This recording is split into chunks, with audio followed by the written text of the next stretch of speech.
what is the experience that's going to really differentiate any connection between a business and a customer? What's the experience that really is going to look and feel great in the future? And that's simple. That's taking away the complexity.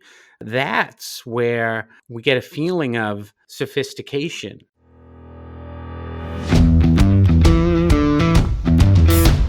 Technology is transforming how we think, how we lead, and how we win.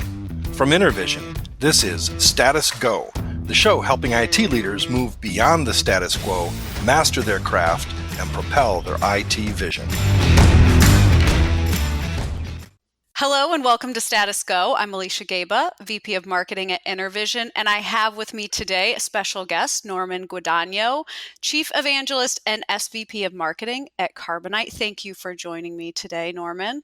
I am thrilled to be here, Alicia. It's a pleasure. Today we're going to be talking about why in this digital era you need to be paying more attention to how you're protecting and using data. And then even more applicable and exciting, considering my role and Norman's role, is how marketing and IT can come together and be more powerful partners in helping drive organizations forward. So with a lot of years in the high-tech space, Norman's got experience having worked with the likes of Microsoft, Oracle, and Boeing before joining Carbonite. So Norman, you've lived at this intersection between technology and data and marketing for quite some time. I have, and it's definitely an interesting intersection because people often think that the two things don't really have something to do with each other, but it turns out that they actually have everything to do with each other nowadays. And when you think about this, and I know we're going to spend a lot of time talking about this, but when you think about what marketing does, which really is just connect with customers, and then when you think about what's the most important thing that every business is dealing with today, which is customer data, protecting the privacy of customers, interacting with customers, all of a sudden you see that everything collides together quickly. And that's really where we are right now. Yeah, absolutely. And I know you personally have a really deep passion around privacy and security. And I've heard you talk about, I know you're an advocate for why every single individual needs to be intentional and aware of how they're protecting themselves, their data, certainly their company's data. So I think we'll have a really fun talk about all of those things today. I also know you've got this mantra around simple is the new sophisticated. Can you elaborate on that a bit? I love when you say it. It sounds so much better than when I say it. Yeah. It never quite comes out as nicely, but the that notion of sort of simple as the new sophisticated is there's a few things when you want to think about that. First is let's all acknowledge that we live in the most complex and confusing world ever. And if you're a technologist, or if you're a marketer, or if you happen to be both, like I suspect both you and I are, Alicia, Mm-hmm. it is truly the most complex universe imaginable. Think about all the tools that we use, all the ways in which we connect. Think about us as individuals. Right now, on your phone or my phone, we're connected to probably 20 different cloud services, all sort of tracking our information, signing in and out. And what's happening is that it's becoming a little overwhelming. So when you think about what is the experience that's going to really differentiate any business function, any sort of connection between a business and a customer, what's the experience that really is going to look and feel great in the future? And that's simple. That's taking away the complexity. That's where we get a feeling of sophistication. And it's not having so many knobs on your machine that it looks impressive. It's having a machine that's invisible and just does its thing. Mm-hmm. And that's where we want to move towards. And I think sometimes just about if we think about our own mobile devices, right? We all have an iPhone or an Android device, and we have dozens upon dozens of apps And depending on how you manage your apps, they're stuffed into little folders and or little groups. And some people have dozens upon dozens of groups. And if you have a sophisticated model, you have dozens upon dozens of pages of dozens of groups. That is anything but sophisticated. That's like being a librarian trying to find something and finding ways to cut through that. And a prime example of that is why are we investing so much money and so much time and effort in voice driven experiences? Because they're super simple and intuitive. It's just they don't quite work as well as we'd like them to work yet. But there's a driver behind that, which is one good voice experience removes you clicking and finding and tapping and logging in and doing all sorts of other things. And that's what people are hungry for. Yeah, and the amount of reliance on data to make any of those highly sophisticated and simplified experiences happen is really tremendous. It Um, is. And when you said that, I sort of flashed on the notion of like when you think about voice, for example, which is interesting as a conversational sort of trope, if you will, for us to use here, even if it's not necessarily that interesting to us in our own sort of use of technology. But when you think about voice, and when you ask your assistant, whether it be Siri or Alexa, who's going to wake up as soon as I said that, and you are going to say do X. Right? That is not only that is an implied, you're logged in, you're implying context. It's going to search a bunch of data, and it's going to do it in a way that is absolutely triggering dozens of different APIs, triggering dozens of different lookups. If you buy something, you're giving an implicit authorization to charge your credit card, data upon data upon data upon data. And to me, that is just stunning in its power and stunning in the potential power to have it be used for malicious intent as mhm. well as for good intent. Yeah, I think if anyone steps back and thinks about how much data is being collected on and acted on in the world, it's really overwhelming. And so it does put a lot more pressure on needing to be protected. So let's talk about that because I think we are the pace at which things are changing as it relates to technology and data and malicious behavior, it's just rapid. It's almost overwhelming. So let's talk about that. How would you describe that world that we live in and the new pressures that that puts on us as individuals and organizations? Yeah, let's look at it through a couple of lenses as we think about that, Alicia. Because when we think about it through the personal lens, it feels one way, and when we think about it through the or look at it through the business lens, it feels a different way. And we'll start with the personal lens, and I'll use an example that actually just this week there was a piece in the New York Times, which you may have seen. I highly recommend it, and these researchers tapped into the public feed of a camera in New York City. I believe it was in Bryant Park. If you're not familiar with New York City, Bryant Park is right behind the library. It has a big lawn, and the camera, which I think has been up for 10 years, was put there to show people whether there was space on the lawn to sit, and it delivers a public feed. Using publicly available feed and public APIs, these researchers then went and took the feed, ran it through publicly available identifiers, and were able to identify individuals walking around Bryant Park based on the fact that their photograph was in a database somewhere that was publicly available. And they did all of this in about an hour.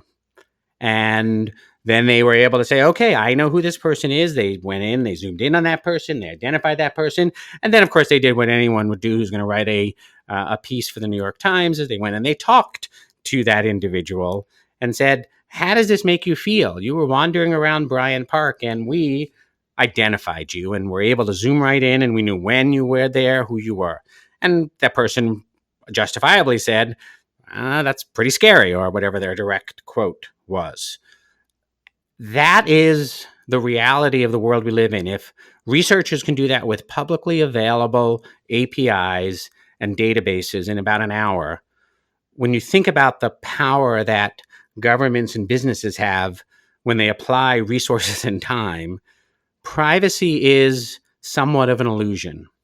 So we as individuals have to rethink our relationship to privacy. We have to rethink, what are we willing to give up, and what do we want to protect? That is one end of the spectrum. Then you think about businesses and all the data that a business collects, intentionally or unintentionally, on its customers, its partners, and others. All of that data has to live somewhere. How is it protected? How is it secured? How is it being destroyed? That's one of the things that GDPR introduced, was the ability to, quote unquote, be forgotten by a company. Businesses now have untold amounts of power, and therefore a new responsibility to, in fact, attempt to respect the often unspoken privacy needs of individuals. And most businesses are absolutely either failing completely or just now beginning to understand what they should be doing. And I want to just rewind for a second there, because something I said there is a key way to think about this. Businesses have an obligation to respect the often unstated privacy desires of individuals. Right? Somebody else is stating those, whether that be a government body or advocacy groups. Most individuals don't even know that they should be stating their privacy wishes unless they're explicitly asked. So this tension is at the root of why technologists and marketers and lawyers and everyone else is thinking nonstop about, how do we structure our technology and our collection of data and our use of data in a way that will respect the needs of the business and respect the often unstated but implicit needs of our customers and other individuals. And if you want to talk about something that's highly complex, it is that. It is absolutely that. It's, you really have to be able to put yourself in the other seat and think about it, and think about, to some extent, what's the minimum of what we need so that we can be respectful of these people as individuals. And you said something when you were telling the story about Bryant Park. One of the things that stood out to me is, I remember when the Facebook 10-year challenge was going on, and seeing the memes of, Right. is this just Facebook trying to improve its facial recognition over time? That's a prime example of, from a business perspective, Facebook is trying to improve its operations, potentially, right? Who knows if that's what they were really trying to do? But if you look at it from their Yep. side, they're trying to deliver a better experience, have better sense of data, improve their systems. But on the personal level, it feels a bit intrusive.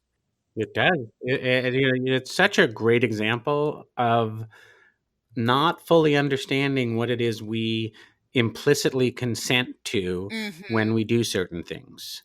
And that's a beautiful example of it.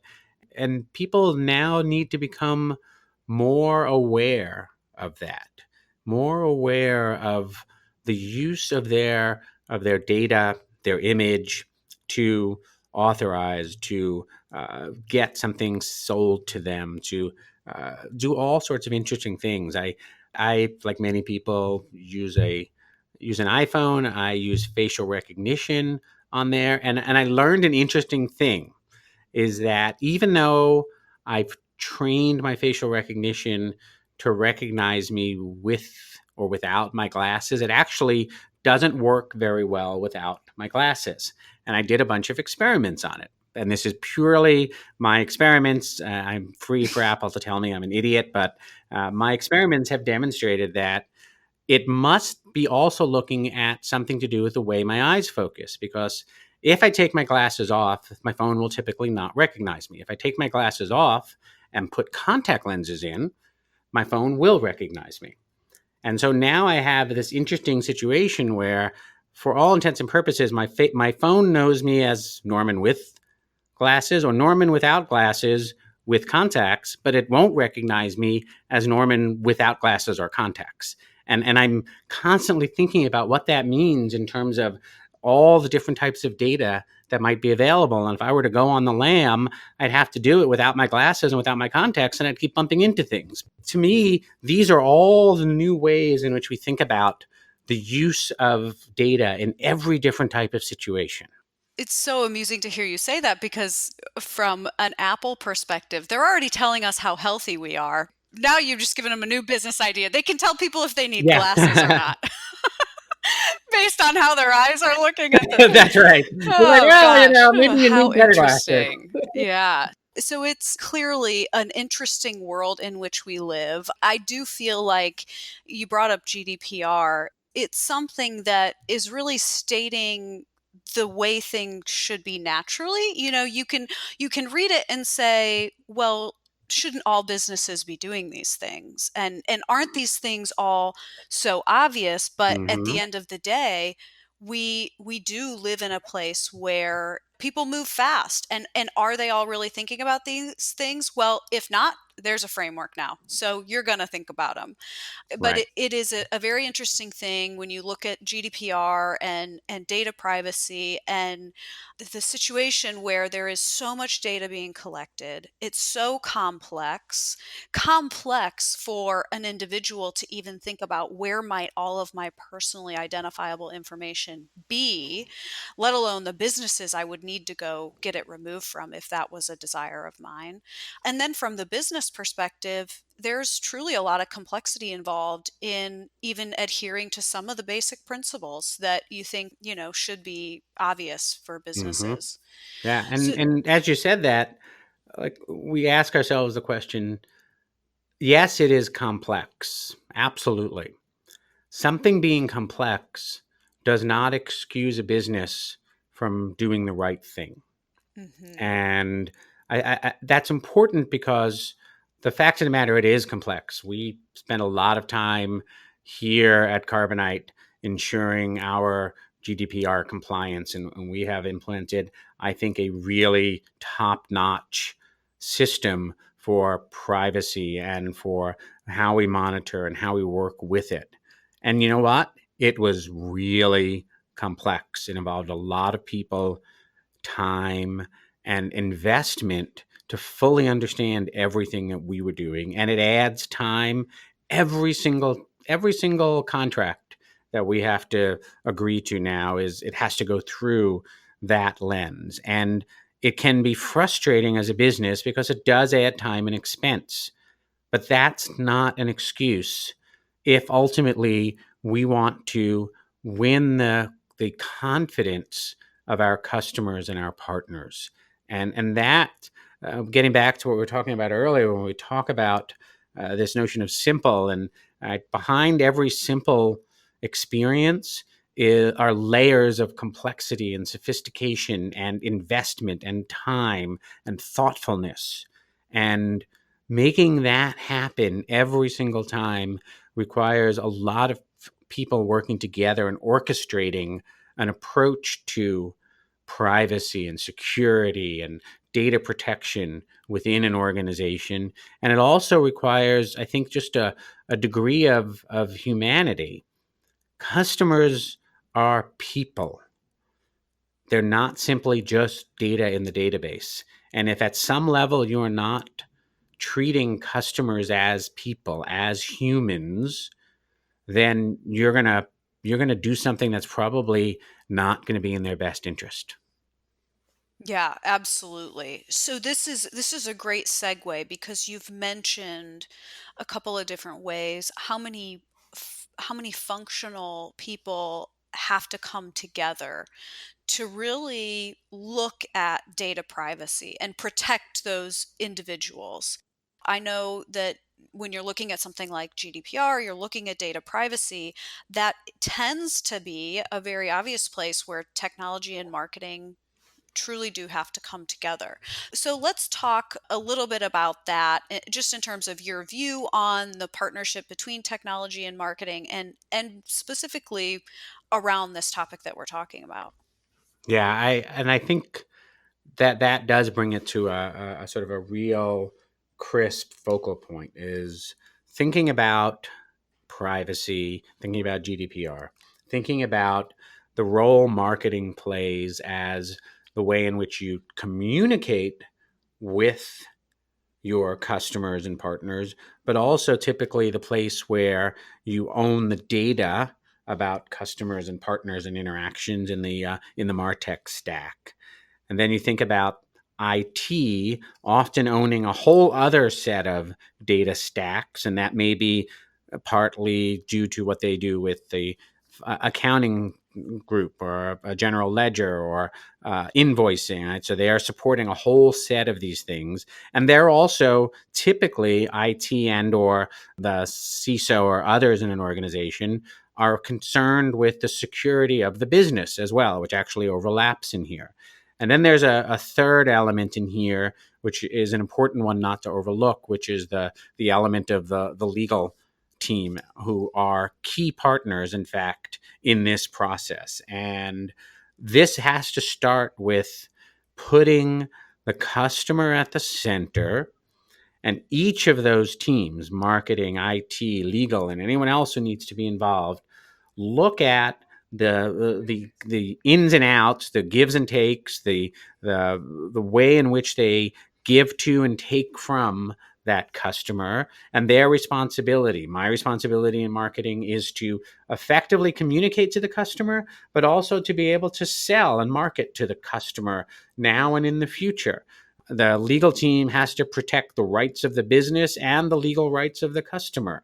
The IT team has to be able to provide security for the business, manage the data workload, be able to issue invoices and other things, but at the same time wants to have a robust data infrastructure.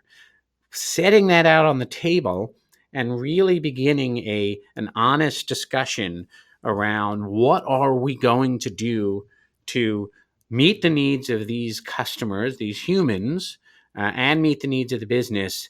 You quickly get rid of a lot of the we don't know how to interact with each other, and talk about, okay, let's talk about the fact that maybe we don't even have a single view of the customer today. We don't even have a single view of every interaction the customer may have with us. Oh, wait, we need to get customer support or client services involved in this discussion. Oh, wait, we need to get this team involved in the discussion. So it becomes a great forum to start to bring those pieces together. And because marketing in particular has become such a big consumer of technology, because we have a voracious appetite to take customer data and analyze it and parse it and then throw it back out into the world and see what happens. And we get so much real-time data from search and other things. It all of a sudden, IT shouldn't be afraid of what we can do with that data, but should look at us as another source of finding a single way to look holistically at the customer, at the business, and the things we have to do. I think you're spot on. And when you think about that partnership between marketing and IT, really stepping back and focusing it on the customer, the client interactions, what's best for them, that I think creates a really strong bridge between the technology and marketing functions. Because I know at Intervision, you talk about a voracious appetite for technology. As marketing leaders and marketing practitioners, we really do. We want to know more than the competition. We want to Right. be more responsive than our competitors. We want to provide the best experience. That really is very reliant on data. And this grouping of marketing, technology, legal, and then making sure that you're not forgetting these other touch points, I think those are all really, really valid. And it does make you think, should everyone in an organization be thinking about data privacy? It should be top of mind, because it's personal, and it's also about the organization as a whole. Right, right. And I agree 100% with that, Alicia. Let me slightly rephrase the last thing you said because it's super important. You said everyone should be thinking about data privacy in the organization. I agree. But if you rephrase it into everyone in the organization should be thinking about the customer, and when you think about the customer, you have to think about what is that customer's experience? Are we respecting that customer's right to privacy? How are we treating that customer's data? Are we giving value back to that customer? So when you cast it in the notion of there is no function in the organization that should not have a view on the customer and should not attempt to piece together the customer as a real individual in many cases, sometimes a business, but all of those things come together, and privacy is perhaps one of the hottest issues right now, and GDPR is great because it forces us to look at this. But in fact, the net of GDPR is it also forces us to look at a lot of other systems and views on the customer and probably clean those up as well in the process. Yeah, absolutely. I love what you're saying. So, knowing we've got a lot of IT listeners for this podcast, I think it'd be great for us to kind of come to a close around this idea of clearly that was a really strong call to action. Let's all be thinking about the customer. That'll force us to be thinking about the data privacy. But do you have any other tips for IT leaders who want to forge a stronger partnership with marketing and vice versa? Yeah, I think that first and foremost, IT unfortunately in some organization doesn't get the respect that it deserves, honestly, because it's like, oh, we're all doing IT now. What's IT do? And the reality is that IT plays a critical role typically in tying systems together and ensuring that there is a clean flow of data throughout the business. And I think if IT comes to marketing or the marketing ops people that they may work with and understands a little bit more about how marketing is thinking holistically about the data that comes in, the data that goes out, how we think about our customers and their behaviors, it might help IT be able to better build systems or integrate systems to accommodate that for us. We're not asking for new technology in marketing simply because we like new toys, although occasionally we do. We're usually asking for it because we want to get better, as you said, at knowing more, being faster than the competition. So I think that's one way in which we can see this partnership be stronger. I think IT teams need to understand that they serve a critical role in often being gatekeepers to systems, and they should take that responsibility very seriously. But they also should make sure that they're not simply sort of draconian gatekeepers that never lets anyone in, but that they have an understanding of the why another team like marketing may want access to a particular part of data or might want to share or not share access to specific types of data.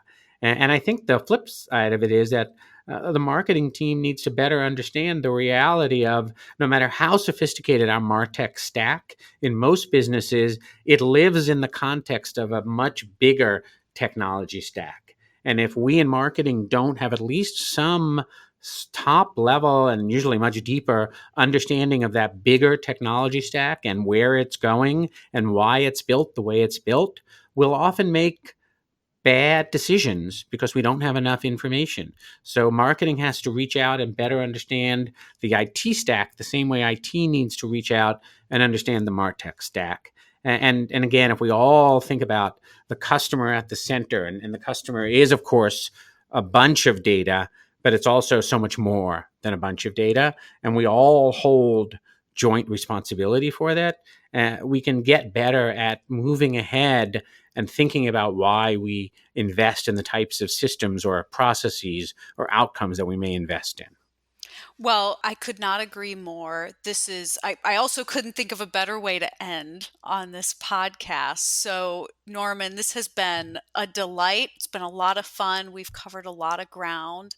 Is there anything before we close off that you'd like to add? It's been a wonderful podcast. I'm really excited about this, and hopefully, we can do it again soon. Yeah, absolutely. And just first of all, thank you for inviting me. I love having the discussion and having such great sort of questions to spur this discussion. And thanks to, of course, to your listeners for listening and I'm sure having strong opinions about many of these things. None of us knows the perfect right answer yet. I don't think we ever will. The way in which we get better and better at the things we've discussed, at respecting privacy, treating customers as humans, having an integrated viewpoint across different teams, is through constant communication, iteration, and learning. And I always just encourage everyone to look at everything we do as an opportunity to learn a little bit more and get a little bit better. And I think that really sums it all up for me. And it's been a great topic of conversation today. And I love drilling deep into this because it's top of mind for everyone right now. Well, thank you, Norman, and thank you to our listeners. You've been listening to the Status Go podcast. You can subscribe on iTunes or get more information at intervision.com.